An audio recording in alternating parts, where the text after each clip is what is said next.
So hello guys, good morning. तो कैसे हैं आप सब लोग।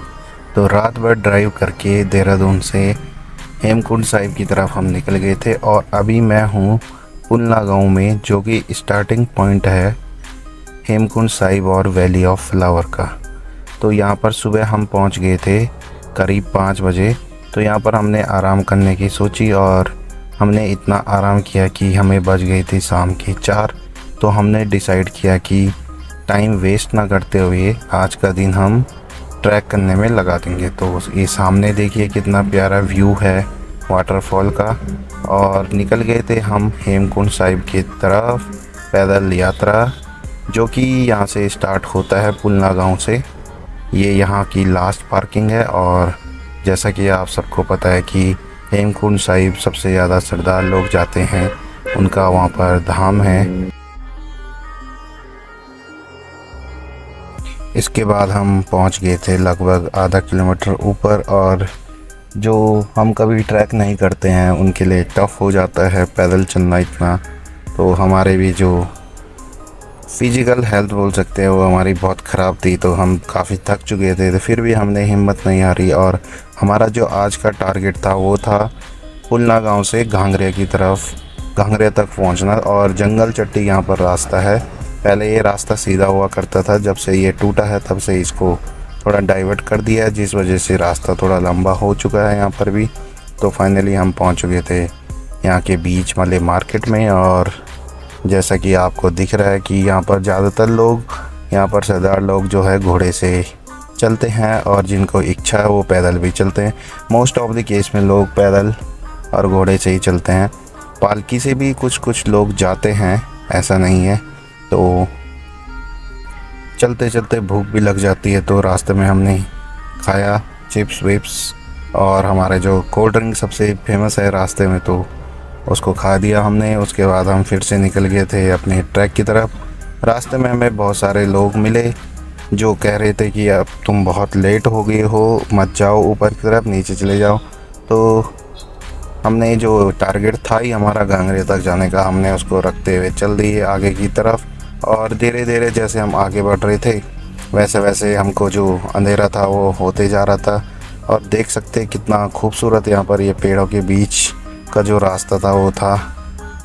तो जैसे जैसे हम ऊपर जा रहे थे वैसे वैसे जो आने वालों की काउंट था वो कम हो गया था। और फाइनली जब हमने देखा ना हमारे आगे कोई लोग थे ना हमारे कोई पीछे कोई लोग थे। तो गाइस हमें कुछ लोग मिले, सब नीचे जा रहे हैं। जो ऊपर भी जा रहे थे वो सब नीचे आने लग गए डर के मारे। और हमें भी बहुत सारे लोग, हमें हो चुकी है रात और हमारे आगे और पीछे कोई नहीं अब।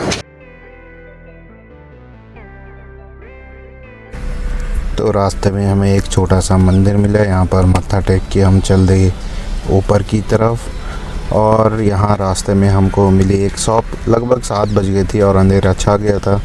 तो हमने डिसाइड किया कि यहाँ पर थोड़ा खा लेते हैं, उसके बाद अपनी जो जर्नी है वो कंटिन्यू करेंगे।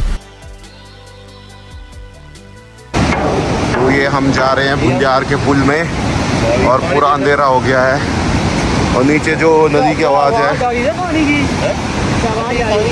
यहाँ पर कई सारे लोगों ने हमें कहा कि मत जाओ, पर हम चलते गए और देख सकते हैं कितना ज़्यादा अंधेरा हमें हो चुका था।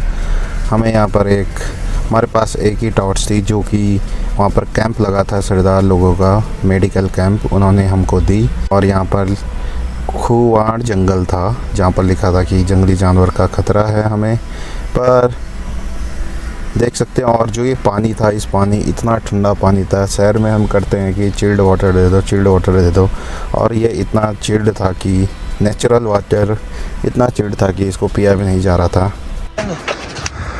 फाइनली गाइस हम आ गए हैं घांगरिया, और इस सामने घांगरिया दिख रहा है और इसको देख के हमें बहुत खुशी हो रही है, क्योंकि चल के बहुत ख़राब हो गई है। और ये एरिया है घांगरिया से पहले का, जहाँ पर बहुत सारे टेंट अवेलेबल हैं, और जो हेलीपैड है वो यहीं पे है।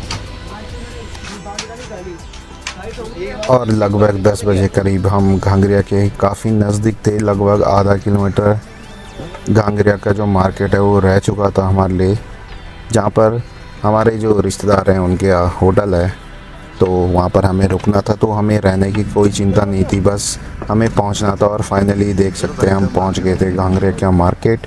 और ये मार्केट इतना बड़ा था कि हमको उम्मीद नहीं थी कि इतनी चढ़ाई पे, इतने ऊपर इतना अच्छा मार्केट होगा, जहाँ पर आपको ऑल इंडिया जो भी आपको खाना पीना है वो सब कुछ आपको आसानी से मिल सकता था। और यहाँ पर बहुत बड़ा गुरुद्वारा भी है। गाइस हम अपने रूम में आ गए हैं और ठंड इतनी ज़्यादा है कि देख ही सकते हो, लॉन्ड्री 3 बजे लेके मस्त सो रखे हैं। मतलब गेट के बाद बर्फ पड़ी है भाई साहब, पानी ऐसे मुंह भी नहीं धोया जा रहा, मुंह धोया मुंह ही सुन हो गया, बुखार आ गया मुझे। और प्लान के अकॉर्डिंग हमें 4 बजे उठना था, पर 4 बजे के बजाय हम उठे 8 बजे। तो हमने सुबह उठ के 8 बजे उठ के बिना नाश्ते के हम चले गए थे घांगरिया से जो हेमकुंड साहिब है वहाँ की तरफ। और यहाँ से लगभग 6-7 किलोमीटर था। स्टार्टिंग का जो रास्ता था वो काफ़ी बोल सकते हैं कि मॉडरेट था, इतना ज़्यादा नहीं था। और यहाँ बीच से ही एक रास्ता वैली ऑफ फ्लावर्स के लिए चले जाता है और एक रास्ता हेमकुंड साहिब के लिए। तो जो लास्ट के हेमकुंड की जो चढ़ाई है वो अलग ही लेवल की है, मतलब हमारे पसीने छूट गए थे उस चढ़ाई में। जैसे देख सकते हैं ये रास्ता है, जो ये झरना दिख रहा है इसी के बीच से, यहीं से रास्ते बीच में से एक रास्ता जो वैली ऑफ फ्लावर्स के लिए निकल जाता है और दूसरा रास्ता हेमकुंड के लिए। तो ऐसे ही वीडियो बनाते बनाते हमने अपना जो आधा से ज़्यादा टाइम था वो वेस्ट ऐसे कर रहे थे हम रास्ते में। और देख सकते हैं कितना अच्छा जो सुंदर नज़ारा है यहाँ पर वो देखने को मिला। और ये देख सकते हैं जो बोर्ड लगा है वैली ऑफ फ्लावर्स, मतलब जो लेफ़्ट साइड को अगर हम निकलेंगे तो 4 किलोमीटर बाद वैली ऑफ फ्लावर्स हमको देखने को मिलेगा। हमारा प्लान था वहाँ जाने का, पर हम नहीं जा पाए, वो मैं आपको आगे बताऊँगा। तो देख सकते हैं। और जब हम ट्रैक करते रहते हैं, किसी अननोन जगह जाते हैं जहां हम पहले कभी नहीं गए हों, और वहां पर आपको इतने सुंदर सुंदर नज़ारे देखने को मिले तो उसकी अलग ही बात हो जाती है। तो देख यहाँ पर जो रास्ता था वो कुछ जिगजैग तरीके से था, ऊपर से नीचे, नीचे से ऊपर, ऐसे जिगजैग तरीके से ये रास्ता ऊपर जा रहा था। यहाँ पर बहुत सारे लोग, मन तो कर रहा था कि घोड़े से जाएं, पर हमारा जो टारगेट रहता है हमेशा ट्रैक का वो हमारा पैदल ही रहता है कि जैसे तैसे करके हम पैदल ही जाएं।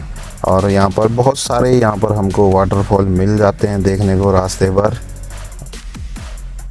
तो चलते चलते हमको लग गई थी भूख, तो हमने रास्ते में मैगी खाई, जो कि मैगी हमें मिली 80 रुपये प्लेट।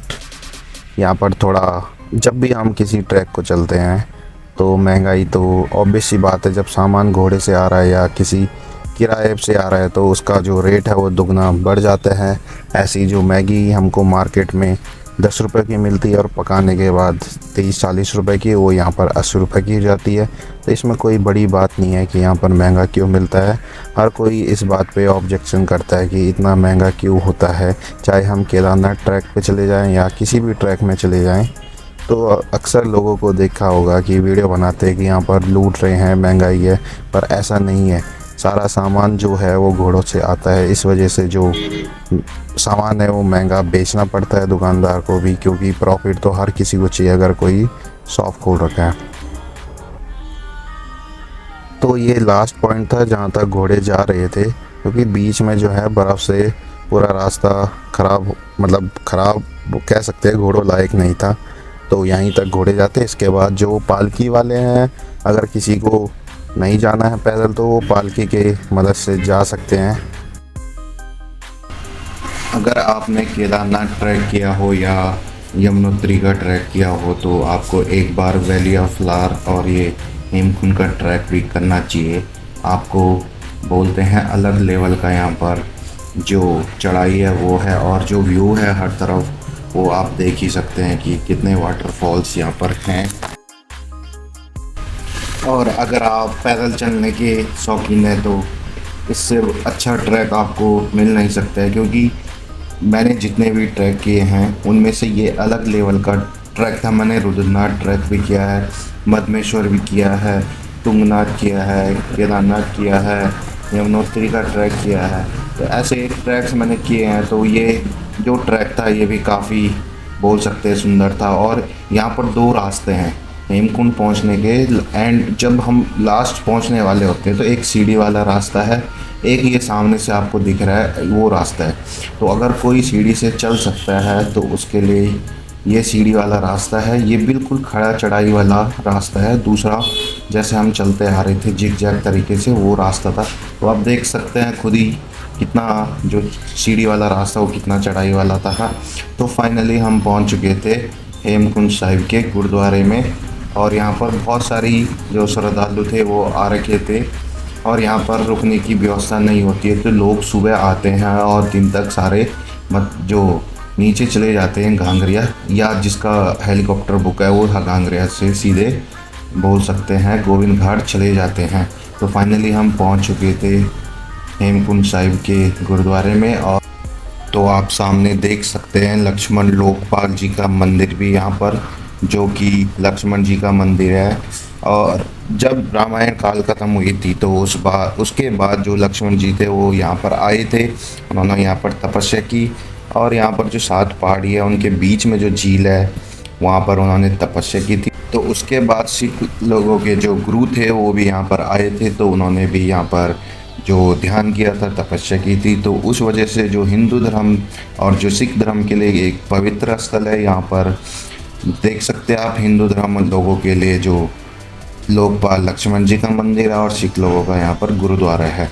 और दोनों हमारे जो दोनों धर्म है वो आपस में एक ही धर्म है अगर मैं कहूँ तो।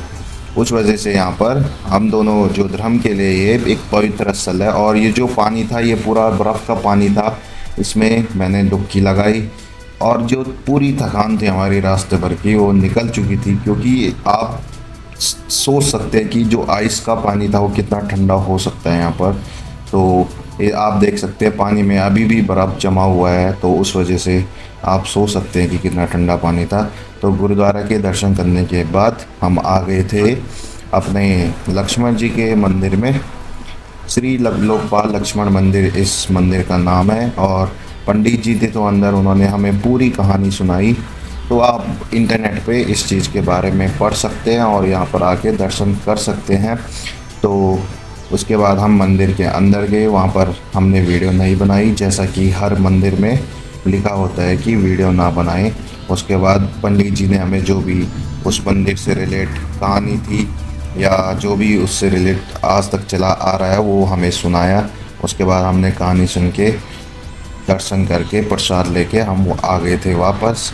और इस बोर्ड पे आप पढ़ सकते हैं हेमकुंड जो गुरुद्वारा है उसका पूरा इतिहास यहाँ पर हिंदी में लिखा हुआ है। और जो लोग पंजाबी जानते हैं उनके लिए पंजाबी में लिखा हुआ है। तो आप देख सकते हैं जिस टाइम हम आए थे उस टाइम यहाँ पर कितने लोग थे और जिस टाइम हम जा रहे तो यहाँ पर कितने लोग हैं। जो जितने सारे लोग थे वो सब नीचे जा चुके थे टाइम से। एक हम ही थे जो हर बार लेट रहते हैं हर जगह। तो फाइनली यहाँ पर लगभग हमें 4 बजने को थी। तो हमने डिसाइड किया कि अब नीचे की तरफ चल लेते हैं। तो हमने फिर से डिसाइड किया कि हम सीढ़ी वाले रास्ते से ही नीचे जाएंगे, क्योंकि हम सीढ़ी वाले रास्ते से ऊपर आए थे जैसे तैसे। तो आपने देखा होगा जब हम ट्रैक में ऊपर चढ़ते तो हमारे पैरों में उतना दर्द नहीं होता है, पर जब हम नीचे जा रहे रहते हैं तो हमारे पैरों में बहुत सारा दर्द होता है, क्योंकि नीचे जाते टाइम हमारे पैरों में जोर पड़ता है। हम अपने पैरों को कंट्रोल में रखने की कोशिश करते हैं हर टाइम। और आप देख सकते हैं यहाँ पर कितना बर्फ़ जमा हुआ था जिसको लोग साफ कर रहे थे। तो ये थी हेमकुंड की चढ़ाई। और जो नीचे आपको गधेरा दिख रहा है वहीं पे है घांगरिया। तो इस तरह से ये रास्ता है जिग जैग तरीके से नीचे जाता हुआ। जो रास्ता देखो ना, जो भी रास्ता है वो जिग जैग तरीके से। और फाइनली ये जो हमको दिखने लग गया था घांगरिया, तो हमारे जो पैर थे वो काफ़ी दर्द कर रहे थे नीचे जाते हुए। तो जैसे तैसे करके हम लगभग 6 सवा 6 के करीब नीचे पहुंच चुके थे घांगरिया के पुल पे। और यहाँ पर बहुत सारे लोग एंजॉय कर रहे थे यहाँ का मौसम। और जो ये टाइम था जब मैं यहाँ पर गया तो वो था जून का टाइम। तो जून के टाइम में हमारे शहरों में कितनी गर्मी हुई इस साल लगभग 42, 43, 44 टेम्परेचर गया हर शहर का।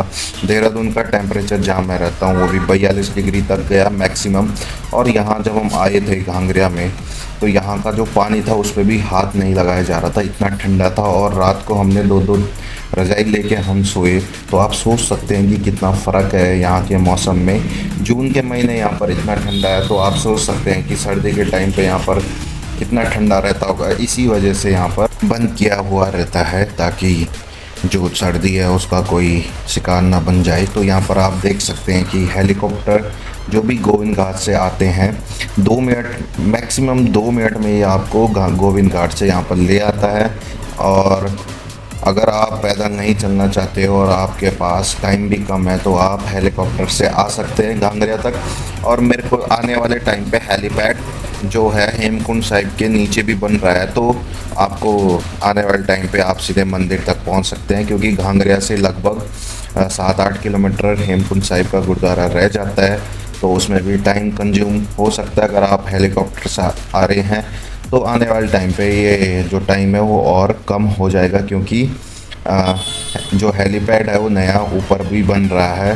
तो आप देख सकते हैं कि जो सामान था वो पूरा घोड़ों से आ रहा था, इस वजह से जो खाना हमें मिलता है रास्ते में वो महंगा होता है। तो ये आ गए थे हम भुंदियार के पुल में। रात को तो मैं आपको कोई वीडियो दिखा नहीं पाया रास्ते की, क्योंकि हम खुद अंधेरे में थे, तो उस वजह से कुछ रिकॉर्ड करके फ़ायदा न था। तो ये वही बोला जो रात को मैंने आपको दिखाया, जहाँ रात को जो गधेरा था उसकी जो पानी की आवाज़ थी आ रही थी। तो आप देख सकते हैं ये पुराना पुल था। जब रात को हम गए, हम उस पुल से गए, नए पुल से, तो हमने डिसाइड किया कि उससे तो हम चले गए हैं जो सामने आपको दिख रहा है, तो इस बार हम पुराने पुल से चलते हैं। तो ये रहा पुराना पुल। इसमें ये बहुत ही कच्चा पुल था, टेम्परेरी जिसको बोल सकते हैं। तो इसको क्रॉस करने के बाद हम आ गए थे नीचे भुंदियार में। उसके बाद हमने डिसाइड किया कि जहाँ पर हमने रात को 7 बजे खाना खाया था वहीं पे हम दोबारा खाना खा लेते हैं। उसके बाद अपना जो पूरा लास्ट स्टॉप रहेगा वो पुलना गांव रहेगा। तो हम खाना खा के निकल चुके थे नीचे की तरफ। और ये कुछ खूबसूरत नज़ारे थे रास्ते के, क्योंकि आते टाइम तो मैं रिकॉर्ड नहीं कर पाया। और फाइनली हम पुलना गांव के जो काफ़ी नज़दीक थे और फाइनली हम पहुंच भी चुके थे। तो इसके बाद हम जा रहे थे बद्रीनाथ की तरफ। तो मिलते हैं बद्रीनाथ के ब्लॉग में। Thank you. ये हमारी ऊपर से आने के बाद हालत देखो लॉन्डो। मैं लाल। अभी हम आ गए हेमकुंड से, अब हम जा रहे हैं बद्रीनाथ।